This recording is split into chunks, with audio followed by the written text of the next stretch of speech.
할렐루야. 이 시간 우리 전우좌우에 계신 분들과 함께 우리 축복의 인사 함께 하겠습니다. 하나님 오늘도 우리와 함께 하십니다. 우리 한번 인사할까요? 나도 당신과 함께 있습니다. 또 인사하시고. 우리 인터넷으로 예배 드리시는 우리 성도님들 가정에 여러분 이런 주님의 임재하심 또 함께 하심이 늘 가득하시고, 또 오늘 이 예배의 자리에서 또 함께하는 우리 성도들 위해 하나님의 크신 은혜가 늘 가득하시길 주님의 이름으로 축원합니다. 오늘은 고린도후서 12장 5절부터 10절 말씀을 중심으로 약함이 주는 유익이 있습니다. 약함이 주는 유익이 있습니다. 라는 제목으로 여러분들과 함께 말씀의 은혜를 나누기를 원합니다. 아주 오래전에 들었던 유머가 하나 있습니다. 우리가 세상에서 사람들의 기대가 어디에 있는지 이것을 잘 담아내고 있는 조크입니다. 아이가 태어나면 처음에 아이에게 우유를 먹일 때 아인슈타인 우유를 먹인답니다. 아인슈타인처럼 훌륭한 사람이 돼서 인류 역사에 이바지를 해라, 이제 이런 취지로 마신다고 그래요. 준다 그럽니다. 근데 이제 점점점 지나다 보니까 이 아이가 아인슈타인은 아니겠구나 하는 생각이 들면서 서울 우유를 먹인답니다. 그래서 너가 서울 우유에서 서울대학교를 가라. 제가 뭐 특정 학교를 뭐 그러는 것은 아니에요. 그런데 이제 또 지나다 보니까 아이고 아니겠구나, 또 이렇게 하다 보면 갑자기 연세 우유로 바뀐답니다. 그럼 또 연세 우유를 다 이렇게 먹다가 또 한참을 지나다가 보면 아니겠구나 하면 그 다음에 먹는 우유가 건국 우유랍니다. 그래서 이제 건국 우유를 이렇게 또 이제 한참을 먹는다 그래요. 이제 그러다 보니까 이제 애가 점점점 지나다 보니까 아이고 이게 아니겠구나 그러면서 마지막에 먹는 우유가 뭐냐? 건강해라 매일 우유를 먹인다고 그럽니다. 이게 아주 오래전에 들은 조크인데 우리 세상에서 사람들이 어떤 상향의 마음을 가지고 있느냐, 이제 이것을 잘 보여주고 있는 조크다, 이런 생각을 합니다.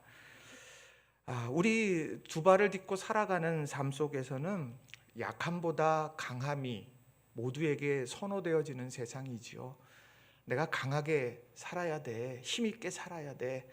그래서 공부도 더 하고 돈도 더 많이 벌어야 되고 내가 관계의 지경도 더 넓혀야 되고, 이제 뭐 이런 여러 가지 생각들을 하게 됩니다. 그런데 성경에서 말씀하는 내용들을 보게 되면 말씀이 육신이 되어 이 땅 가운데 오셨습니다. 예수님이 높은 보좌를 버리시고 우리 가운데 오셨습니다.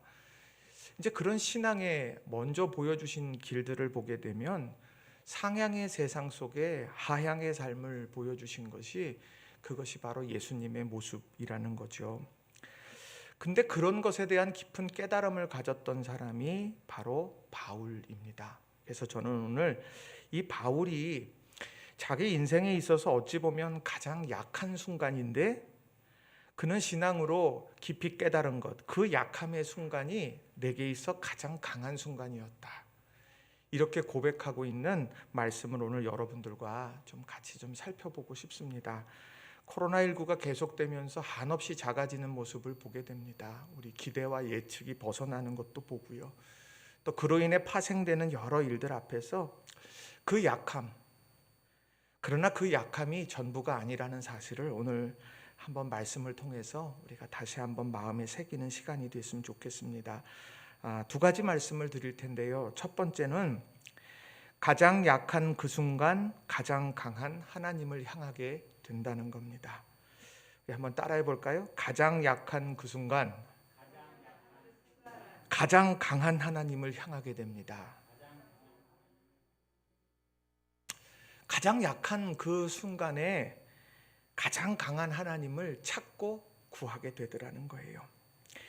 일본의 신경정신과 의사인 미즈시마 히로코라는 사람이 있습니다. 이 미즈시마 히로코라고 하는 사람이 감정적인 것도 습관이다라는 책을 썼습니다. 감정적인 것도 습관이다. 이제 거기에 이런 글을 남겼습니다. 감정은 죄가 없다. 감정을 소중히 여기라. 감정을 떨쳐버리기보다는 부정적인 감정이라도 인정하라. 분노하는 것은 당연하다. 기분이 나쁜 것도 당연하다. 오히려 감정을 억제하면 문제가 생긴다. 슬플 때 울지 않고 화날 때 억누르면 병이 생긴다. 그러나 감정과 감정적은 다르다. 이 얘기는 무엇이냐? 감정은 자연스러운 것이고 순수하다는 이야기입니다. 희노애락의 순간을 맞이하면 우리는 그 안에서 희노애락에 대한 감정을 자연스럽게 느끼게 된다는 것이죠. 그러나 그 감정이 감정적으로 바뀌어서는 안 된다, 이 얘기를 하는 겁니다.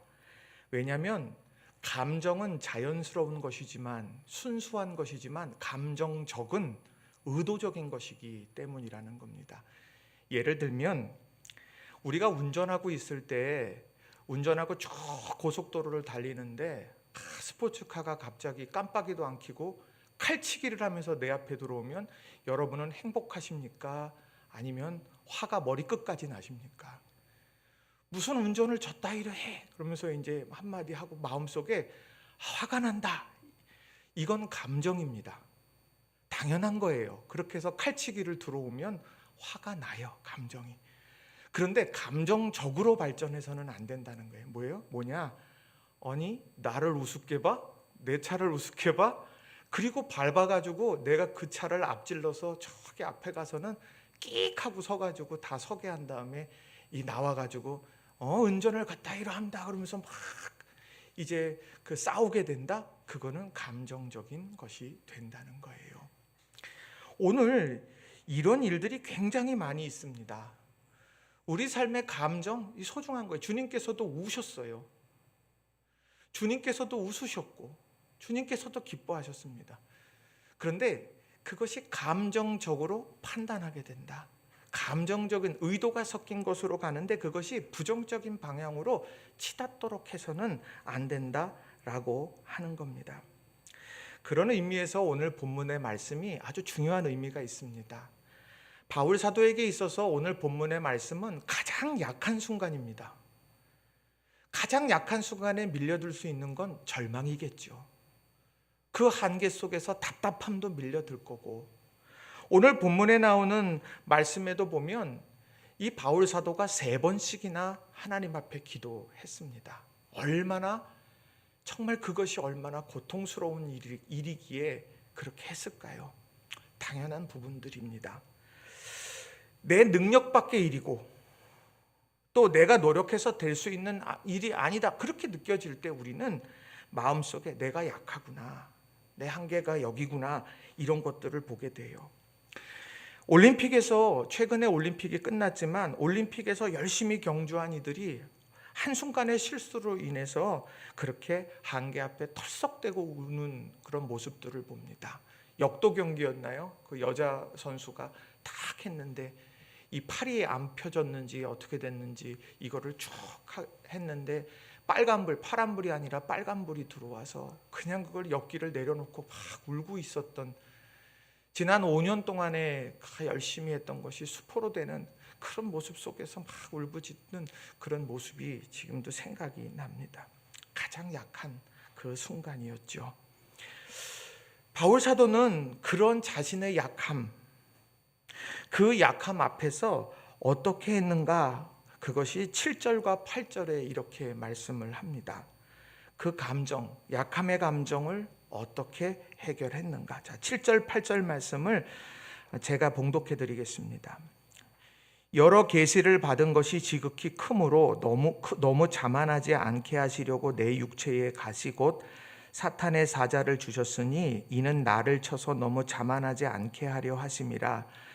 이것이 내게서 떠나가게 하기 위하여 내가 3번 주께 간구하였더니. 바울 사도에게는 자랑할 만한 것이 있었죠. 다메섹으로 가는 길목에서 부활하신 주님을 만났습니다. 이게 얼마나 엄청난 체험입니까? 그리고 오늘 본문이 속해 있는 고린도후서 12장 1절부터 4절 말씀을 보면 삼층천의 낙원의 체험을 그는 했습니다. 천상의 체험을 했다는 거예요. 그러니 그에게는 얼마나 자긍심이 있고 자랑할 만한 것이 있겠습니까? 그런데 그런 체험이 있었지만 그를 괴롭히는 부분이 있었습니다. 육체의 가시였어요. 그게 너무도 힘들었습니다. 처음에 내가 체험이 있기 때문에 내가 기도했어요. 기도했더니 하나님께서 고쳐주실 것이라 기대하고 했겠죠. 그런데 여전히 내 육체의 가시는 나를 흔들어 놓습니다. 두 번째 또 기도했어요. 그런데 여전합니다. 세 번째 기도했어요. 여전한 그런 상황을 오늘 이야기하고 있다라고 하는 겁니다. 얼마나 절망이 됐을 것이고 얼마나 낙담이 됐겠습니까? 그런데 바로 그 순간에 그는 그 절망이라는 감정, 그 약함이라는 감정을 절망적으로, 약함을 알기 때문에 내가 체념적으로 모든 상황을 인식하고 바라보지 않았다는 거예요. 내가 약하다. 그 순간에 그는 하나님을 바라보기 시작합니다. 8절 말씀을 보시면 이것이 내게서 떠나가게 하기 위하여 내가 3번 주께 간구하였더니, 그는 약함이라고 하는 것을 깨달았어요. 상심됐어요. 안타까웠어요. 그런데 그 약함이라고 하는 마음을 고스란히 하나님께 기도를 통하여서 올려드리고 있다는 겁니다. 그 기도의 행위, 그 기도의 마음, 그것이 바로 하나님을 바라보게 만들었다라고 하는 것입니다. 제가 여러분들에게 종종 탕자의 비유를 말씀드리곤 하죠. 어떤 때는 둘째 아들 보면 부러운 면도 있습니다. 야, 정말 하고 싶은 대로 사는구나. 정말 단호하구나. 계획도 있고 정말 후회 없이, 비록 그가 돼지치는 쥐엄 열매조차도 많이 배부르게 먹을 수 없는 상황이라고 하는 결말을 우리가 알지만, 혹자들은 이거 세상 한번 그렇게 살면 내가 후회가 없겠다, 그럴 수도 있지 않겠어요? 세상의 눈으로 보면. 그런데 그가 허랑방탕한 삶을 살면서 젊었고 아버지의 유산을 받았기에 부자였고 주변에 친구들도 많았을 때, 그때 그는 아버지를 생각지 않았습니다. 그는 그 자신의 바운더리 안에서 정말 자기 하고픈 대로 인생 주인 되어서 살았어요. 그런데 그가 그 모든 것이 없어지게 될 때, 그 모든 자신이 누리고 있었던 것, 아버지로부터 누렸던 모든 것들이 상실되어지는 그 순간에 그는 어떻게 했느냐? 바로 아버지를 찾게 됐습니다. 그리고 돌이켜서 아버지께로 돌아왔습니다. 저는 이 전환점이 탕자의 비유에 있어서 가장 중요한 부분이다 생각합니다. 오늘 이 탕자의 비유 속에서 우리가 정말 기억해야 될 건, 내가 아버지를 떠올리고 있는가? 내가 아버지의 집을 떠올리고 있는가? 우린 이것을 점검해야 합니다. 탕자는 그의 인생에 가장 약해진 바로 그 순간에 아버지의 집을 떠올렸고 돌아오게 됐다라고 하는 겁니다. 우리 삶에 연약한 순간이 있습니다. 그 연약한 순간에 우리는 과연 어떤 행위로 나아가는가를 돌아볼 필요가 있습니다. 그저 감정이 이끄는 대로, 내 마음이 그냥 일어나는 그대로 그 감정을 감정적으로 그렇게 간다? 그렇게 될 때에 우리는 후회하게 되는 거예요. 중요한 건 그 감정을 하나님 앞에 기도함으로 올려드리는 그런 모습들이 우리에게 필요하다는 겁니다. 그 기도하게 될 때 하나님께서는 우리들에게 깊은 깨달음을 주신다라고 하는 거예요. 저는 우리들이 삶을 살아가면서 제일 놓치고 있는 것이 뭘까? 가장 힘들고 어려운 순간이 되면 하나님도 멈추고 계신다, 이렇게 착각하게 될 때가 참 많습니다. 그러나 가장 힘들고 어려운 순간에도 하나님은 일하고 계심을 여러분 믿으시기를 바랍니다. 그래서 가장 약하다고 여겨지는 그 순간에 기도하던 가운데 가장 강한 하나님을 만나게 되는 거예요. 세상의 논리로 보면 그 기도하는 것이 얼마나 유익이 있겠어요. 그런데 우리 믿음의 사람들은 하나님과 우리 사이가 연결되어지는 중요한 통로가 된다라는 겁니다. 가장 힘든 순간에 나 힘들어요 라는 마음의 울림이 있고 마음에 여러 감정이 복받쳐 오를 때는 그때는 지금이 기도할 때구나 라는 음성으로 듣고 무릎 꿇고 기도하는 저와 여러분이 다 되시기를 주님의 이름으로 간절히 축원합니다. 이것은 제가 지금까지 살아오면서 저에게 있어서도 가장 중요한 고백입니다. 힘든 순간, 그래, 이때가 무릎 꿇어야 될 시간이다. 하나님 앞에 무릎 꿇어 기도하고 그리고 하나님의 뜻을 구하고 또 하나님의 마음이 덧입혀지기를 간구하는 바로 그 순간을 지나면서 깨닫게 되어지는 것이 하나 둘씩 생겨난다는 거예요. 여러분 지금 얼마나 힘들고 어려우십니까? 여러분들께서 그 순간에 지금이 내가 하나님의 내 약함을 하나님 앞에 올려드려야 되겠다. 이런 기도함으로 나아가는 우리 모든 성도님들이 되시길 주님의 이름으로 축원합니다. 자, 두 번째로는 가장 약한 그 순간 하나님께서 나를 빚어가신다는 겁니다. 한번 따라해 보겠습니다. 가장 약한 그 순간 하나님께서 나를 빚어가십니다. 아멘. 우리가 신앙생활을 하면서 내가 강하다 여겨질 때 하나님은 그 사람 쓰시지 않아요. 내가 하나님의 결대로 움직여 갈 때 쓰시는 겁니다. 저는 바울 사도만큼 정말 자랑할 것 많은 사람이 성경에 또 누가 있을까? 다윗은 목동 출신이잖아요. 목자 집안 출신이잖아요. 목축업에 종사했잖아요. 그런데 바울 사도는 어떻습니까? 로마인이었고요. 다소 출신으로 가말리엘 문화에서 당대의 석학이었던 가말리엘 문화에서 수학한 사람이고 그리고 그는 유대인 중에 유대인이라고 말할 정도로 그는 인정받는 혈통을 가지고 있었던 사람입니다. 그런데 하나님께서는 그에게 육체의 가시를 주셨어요. 3번이나 기도했지만 그것을 이 의미를 깨닫게 만드셨습니다. 왜냐하면 그 순간에 내가 그 육체의 가시를 보면서 내가 내 스스로를 돌아보고 하나님의 다루심을 인정하게 되기 때문이라고 하는 거예요. 오늘 본문에 나오는 이 말씀을 보면 하나님께서 개인적인 자신의 약점, 이 바울의 약점을 다루고 계시는 것을 보게 돼요. 자, 7절 말씀을 보시면 이렇습니다. 여러 계시를 받은 것이 지극히 크므로 너무 자만하지 않게 하시려고 내 육체에 가시고 사탄의 사자를 주셨으니 이는 나를 쳐서 너무 자만하지 않게 하려 하십니다. 얼마든지 자만할 수 있다는 얘기예요. 얼마든지 자만할 수 있어요. 자신의 영적인 체험, 다메섹 체험과 삼층천 체험이 있어요. 사람들 앞에 너 이런 체험 해봤어? 난 이런 체험도 했어. 난 이렇게 영적으로 뛰어난 사람이야. 얼마든지 얘기할 수 있어요. 당대의 석학 가말리엘의 문화에서 수학했기 때문에 그는 나만큼 배웠어? 얼마든지 자랑할 수 있어요. 로마의 시민권을 가진 사람으로서 자신의 권리를 얼마든지 주장할 수 있습니다. 바이든 대통령이 기자회견을 통해서 말하더라고요. 미국 사람 한 사람도 놓치지 않고 다 데려올 거다.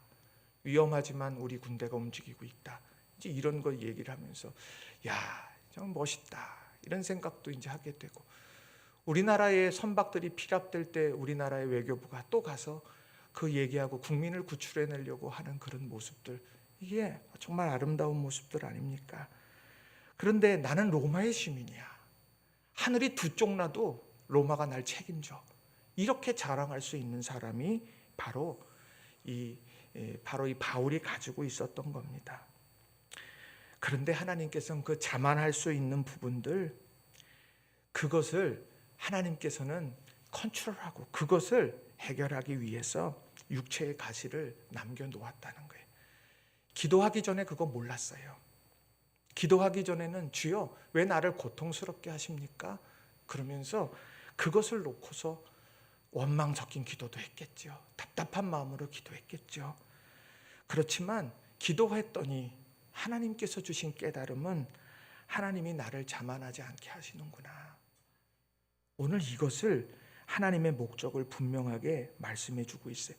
이게 저는 바울 사도의 개인적인 삶에 있어서 다메섹 체험만큼이나 엄청난 인생의 변화를 주고 사역의 변화를 주는 체험이었다. 저는 그렇게 생각합니다.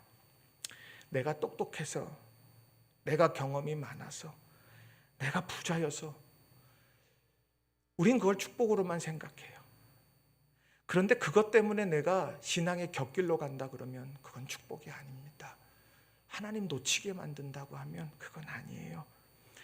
우리 하나님께서는 때로는 우리에게 육체의 가시가 되든 삶의 마음에 힘겨움이 되어지든 그런 모든 순간순간을 통해서 내 약점을 다스리게 되는 거예요. 나를 괴롭히는 사람이 있어요. 하나님, 내가 하나님 마음 아프게 했는데 하나님께서 나를 이렇게 세워가시고 구원시켜 주셨습니다. 이 상황 속에서 나 때문에 우리 하나님이 얼마나 아프셨을까 생각해 보게 됩니다. 내가 지금 모든 것, 이걸 자랑하고 있는 모든 것들 하나님이 주셨는데 나 그거 잊어버리면서 살아갔는데 하나님께서 그걸 깨닫게 하시는군요.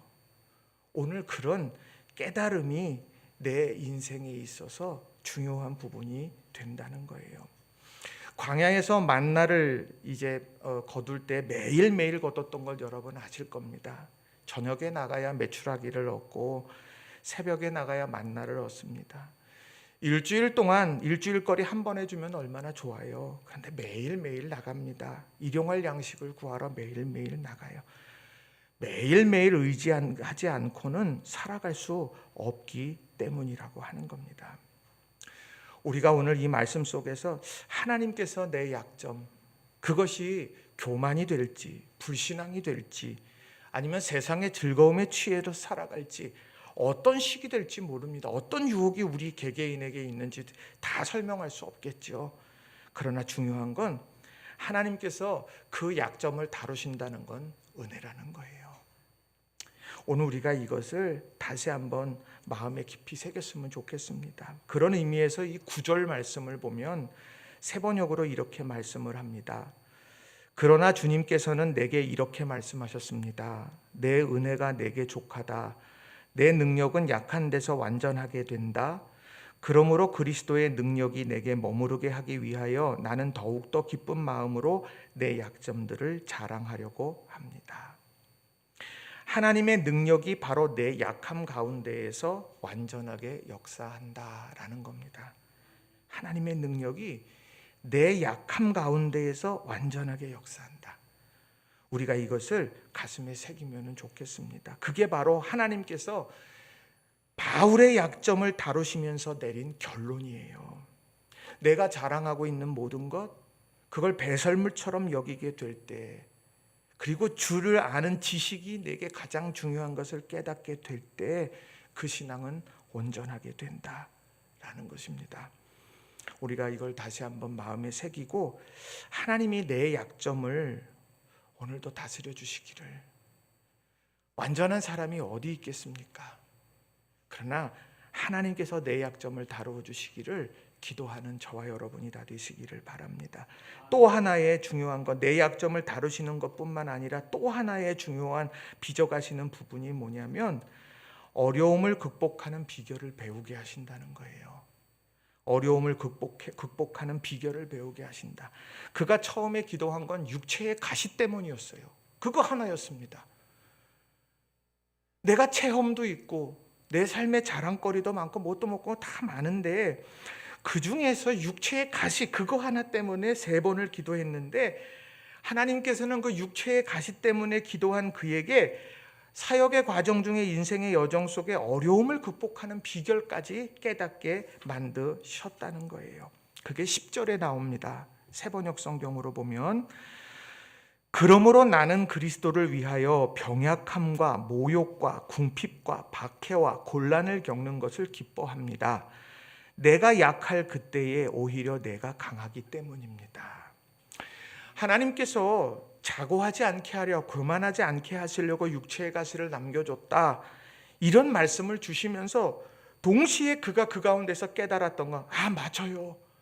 내가 삶 속에서 때로는 병약함의 상황도 있고 사람들이 나를 모욕하는 때도 있고 때로는 궁핍할 때도 있고 정치적인 박해나 곤란이 생겨날 수도 있어요. 이런 다양한 어려움들이 있을 때 저는 이거 붙들겠습니다.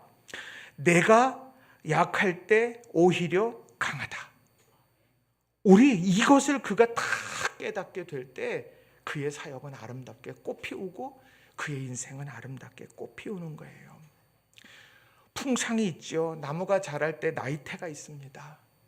이 나이테 하나하나 나무를 잘라보면 나이테 하나하나를 보면서 이게 첫 해, 둘째, 이때는 가물었고 이때는 물이 많았고 이때는 어땠고 우리는 나이테를 보면서 알게 되는 것 아닙니까? 오늘 내 인생에 가장 약해졌을 때 그 가물었을 그때 그 가물은 그때 하나님께서 하늘의 문을 여시고 또 우리를 새롭게 빚어주시고 우리 인생에 있어서 내가 가장 약한 그 순간이 하나님을 보고 하나님께서 내 삶에 역사해 주신다. 이런 깊은 깨달음을 갖는 것, 이게 너무도 중요하다는 겁니다. 마치 골리앗 앞에 선 다윗, 그가 뭘 자랑할 수 있었겠어요? 아무것도 없어요. 갑옷이 있어요, 칼이 있어요, 훈련을 받았어요, 뭐를 했어요? 가장 약한 그때였지만 만군의 여호와의 이름으로 그 약한 다윗이 그 강한 골리앗을 마침내 이기게 되죠. 다니엘, 그가 이제 생명의 위험을 걸고 창문을 열고 기도를 했습니다. 그래서 창문을 열고 기도했을 때 그가 그 순간에 할 수 있는 일이 뭐겠습니까? 그저 기도하는 일밖에 없었습니다. 그런데 하나님은 그를 사자굴에서 그 사자의 입을 봉하셔서 그를 건져주시더라는 거예요. 여러분, 약함 때문에 생겨나는 수많은 감정은 우리는 순수하게 받아들여야 돼요. 내가 약하니 힘들어, 내가 약하니까 답답해, 우린 그건 순수하게 받아들이는.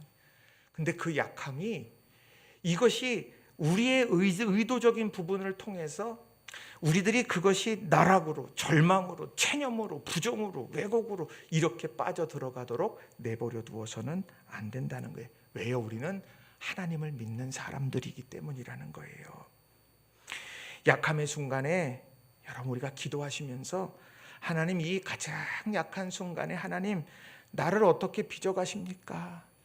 육체의 가시가 갖는 하나님의 목적을 깨닫게 하시든, 그리고 나로 하여금 이 신앙의 지평이 어려운 시기에 신앙의 지평을 열어주셔서 내가 세상 살아가면서 만날 수 있는 수많은 여러 가지 일들 앞에서 내가 어떤 믿음의 태도를 가져야 될지 하나님 내게 깨닫게 해주세요. 이것을 다시 한번 마음에 품고 지나는 우리 모두가 다 되시기를 바랍니다. 저는 말씀 준비하면서 출애굽기 말씀을 다시 이렇게 보았어요. 하나님께서 이스라엘 민족을 출애굽을 시키셨습니다. 얼마나 감동적이겠어요. 사람들이 200만 300만 되는 사람들이 약속의 땅으로 그렇게 하고서 쭉 가게 될 때 그 얼마나 장관이었겠습니까? 흑암이 가득하게 됐을 때 이방인 이집트 사람들에게서 뺏었던 그런 여러 이제 그 짐승들이나 폐물들을 다 들고 지금 가는 것 아니에요? 막 쫙 갈 때 그 장관 끝이 보이지 않겠죠. 쫙 가고 있는데 제가 그냥 그걸 보면서 혼자 머릿속으로 상상해 가면서, 야, 그러면 최단 시간 내 약속의 땅으로 들어가서 마침표를 딱 찍으면 그것만큼 행복한 일이 없겠다. 자, 여기까지입니다. 감동적으로. 그런데 하나님께서 정말 이해할 수 없는 일을 하나 하시잖아요. 하나님이 홍해 앞으로 끌고 가시더라는 거예요. 그 홍해에다 진을 치래요. 그 바닷가에다. 바닷가에는 전쟁에서 오면 배수진이라 그러잖아요. 내가 죽을 까고 아니면은 거기다 절대 진 치는 법은 없는 거예요. 근데 거기다 진을 치래요. 노출되게. 거기다 진을 치고 난 다음에 하나님이 바로의 마음을 다시 충동하셔가지고는 이 바로가 애굽의 아주 정예병사들이 다 뒤쫓아오게 만들었습니다. 홍해 앞으로 갈 수도 없고, 그리고 바로의 군대는 오고 싸워봐야 우린 백전백패가 될 것 같고, 그 순간에 하나님의 레슨이 시작되더라는 거예요. 레슨의 제목이 뭔지 아세요? 바다에도 길이 있습니다. 하나님께서는 그 바다의 길을 그 모세를 통해서 바다를 열게 하시잖아요. 근데 그 바다를 열 때 한 번에 열었나요? 밤새 동풍이 불었어요. 기다렸다는 이야기예요. 밤새 동풍이 불면서 그 밤이 지나고 나니까 그게 열려졌고, 그리고 이스라엘 민족이 그 마른 땅을 밟고 지나왔다고 성경은 말씀한다는 거예요. 이게 이례적인 사건이 아니라 이스라엘 민족에게 있어서는 이거는 자신들의 평생에 가지고 있어야 될 하나님의 레슨이 되더라는 거예요. 가장 절망적인 상황, 가장 사방이 막혀져 있는 상황, 그 상황을 홍해 앞에서도 만날 수 있지만 광야에서도 만날 수 있고 약속의 땅에서도 만날 수 있고, 우리가 두 발을 딛고 살아가는 가운데 우리가 원치 않아도 그런 상황에 놓여지게 된다면 우리는 어떤 꿈을 꿀까? 바다에도 길이 있다. 바다에도 길이 있으니 그 길로 걸어간다. 이런 레슨을 깨닫게 되더라는 거예요. 저는 바울이 그랬다고 생각합니다. 내 인생에 있어서 가장 힘들어요. 체험이 많았는데 하나님이 이 기도를 들어주시지 않아. 하나님, 도대체 하나님의 뜻은 어디 있습니까? 그러나 그에게는 더 큰 계획하심이 있었다는 거예요. 바울을 바울되게, 바울의 인생을 하나님께서 더 크게 사용하시도록 하나님은 비결을 깨우쳐 주시더라는 거예요. 우리가 이 사실을 이 코로나19 앞에서 얼마나 경험합니까? 할 수 있는 게 뭐겠습니까? 이제는 질병관리청에서 나와서 뭐 이야기해도 뭐 얘기할지 다 알아요. 이번 주가 고비입니다. 우리들의 이번 주 고비고, 여러분들 거리두기 잘 해주시고 뭐 해주시고 백신 열심히 준비해서 접종 잘 받으시고, 그냥 안 봐도 알아요. 안 봐도 알아. 그런데 중요한 건 우리들이 이런 할 수 있는 게 그거밖에 없는 이 순간에도 하나님께서는 바다의 길을 지금 열고 계시다는 거, 우리가 이걸 다시 한번 마음속에 깊이 새기고 믿음 안에서 살아가는 저와 여러분이 되기를 바랍니다. 말씀을 정리합니다. 가장 약한 순간에 몸도 마음도 힘들어요. 이건 저도 그럴 거고 장로님들도 그렇고 권사님도 그렇고 집사님 누구나 다 똑같은 거예요. 오늘 앞에 나와서 지금 그 말씀 듣는 우리 유빈이도 누구에게나 다 내 약함 이렇게 있으면 답답한 거예요. 그러나 그 약함을 하나님 앞에 올려드리면서 하나님 앞에서 우리가 새로운 변화의 그런 준비를, 마음의 준비 이루어가는 저와 여러분 되길 바랍니다.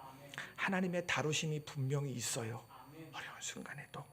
그리고 하나님의 일하심이 오늘도 우리를 향해 있습니다. 이걸 기억하시면서 우리 찬양 한 곡 했으면 좋겠어요. 왜 나만 겪는 고난이냐고.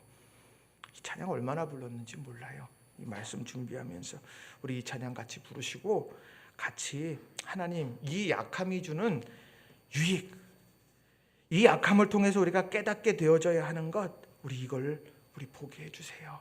하나님의 다루심을 보고 하나님의 일하심을 보고 우리 마음을 감정적으로 가는 것이 아니라 그 감정을 하나님 앞에 고스란히 올려드리게 해주세요. 우리 이 찬양 같이 부르시고 같이 통성으로 말씀을 의지해서 기도하겠습니다.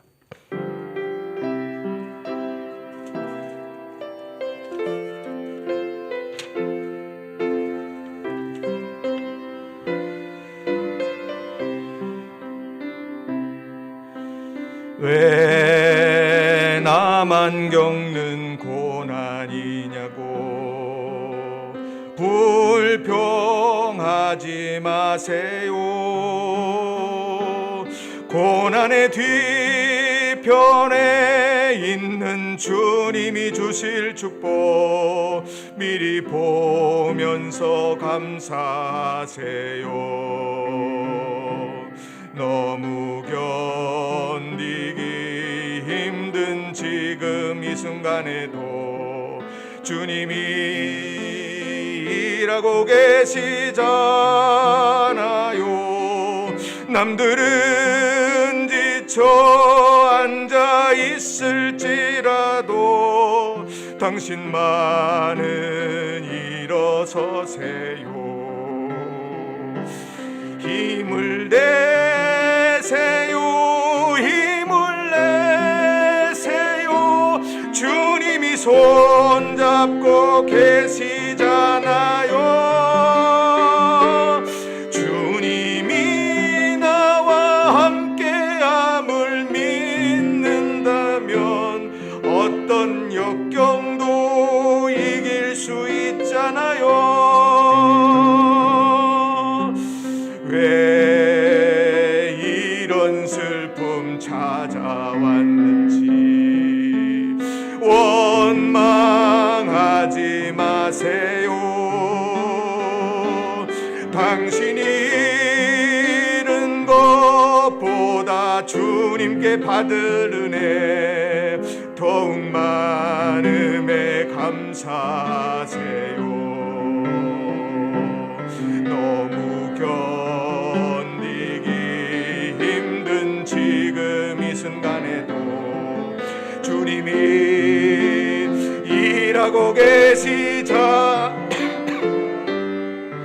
남들은 지쳐 앉아 있을지라도 당신만은 일어서세요. 힘을 내세요. 힘을 내세요. 주님이 손잡고 계시잖아요. 주님이 나와 함께함을 믿는다면 어떤 고난도 힘을 내세요. 힘을 내세요. 힘을 내세요. 힘을 내세요. 주님이 손잡고 계시잖아요. 주님이 나와 함께함을 믿는다면 어떤 고난도 견딜 힘을 내세요. 힘을 내세요. 힘을 내세요. 힘을 내세요. 주님이 손잡고 계시잖아요. 주님이 나 함께함을 믿는다면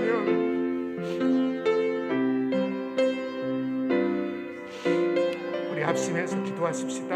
주여 힘을 내게 하소서. 하나님의 뜻을 찾게 하시고 하나님 날 붙들고 다루신다는 것, 일하시는 것 우리 이거 믿게 하소서. 이 시간 같이 통성으로 기도하십시다.